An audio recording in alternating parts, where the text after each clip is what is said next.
ఒక రాజు ఉండేవాడు. ఒక రోజు అతను తన ఖాళీ సమయాన్ని ఆస్వాదిస్తూ కూర్చున్నప్పుడు ఆయనకు ఒక ఆలోచన కలిగింది. ఆయన తన మంత్రులను పిలిచి ఇలా చెప్పాడు: నేను నా యావత్ ఆస్తిలో సగం భాగం దానం చేద్దామనుకుంటున్నాను. కానీ ఎవరి దగ్గర అయితే అత్యంత ఎక్కువ ధనం ఉంటుందో వారికే ఇస్తానన్నాడు. ఈ విషయాన్ని రాజ్యమంతా ప్రకటించారు. ఆ మరుసటి రోజు నుండి రాజు కనబడగానే ఎవరికి వారు తమ దగ్గరే ఎక్కువ ధనం ఉంది అని చూపించుకోవడం మొదలు పెట్టారు.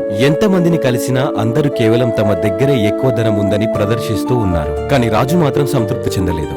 ఎవరూ నిజాయితీగా లేరని అనుకున్నాడు. ఒక రోజు రాజు రథంపై రాజ్యంలో తిరుగుతుండగా ఒక ముసలి సాధువు ఫకీరు ఒక మామిడి చెట్టు కింద కూర్చొని కనబడ్డాడు. ఆ చెట్టు నుండి ఎన్నో మామిడి పండ్లు కింద పడి ఉన్నాయి. అందులో నుండి ఒక మామిడి పండు తీసుకొని దాన్ని చూస్తూ ఆ సాధువు నవ్వుతున్నాడు. అది చూసి రాజు ఆశ్చర్యపోయాడు. ఈ ముసలాయన దగ్గర ఏమీ లేనట్లుగా ఉంది. 2 వస్త్రాలు చుట్టుకొని కూర్చున్నాడు. కింద పడిన మామిడి పండ్లను కూడా తినకుండా మామిడి పండ్లను చూస్తూ నవ్వుతున్నాడేంటి అని అనుకున్నాడు. అంతకంటే ముఖ్యంగా ఒక రాజును నేను నా రథాన్ని ఆపి ఇక్కడ నిలబడి ఉంటే ఆయన కనీసం నన్ను చూడట్లేదేంటి? 6 మాసాలుగా నేను ఎక్కడ కనబడినా ప్రజలు వెంటనే నాకు నమస్కారం పెట్టి తమ దగ్గరున్న ఉన్నదంతా చూపించుకుంటూ ఉంటే ఈ ముసలైన మాత్రం ఏమి ఎరగనట్టు కూర్చున్నాడేంటి అనుకున్నాడు.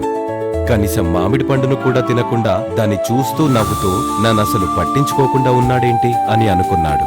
వెంటనే రాజు రథం దిగి ఆ ముసలైన దగ్గరికి వెళ్లి కూర్చున్నాడు.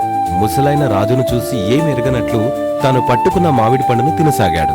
మళ్ళీ రాజు ముఖం చూసి అక్కడ పడున్న ఒక మామిడి పండును తీసి తినమని రాజుకిచ్చాడు.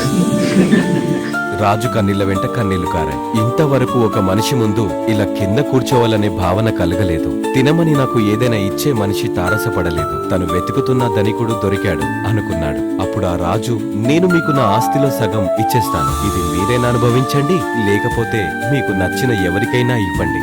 ఎందుకంటే మీరు ఎంతో ఆలోచన పరులు, గొప్పవారు అని చెప్పారు.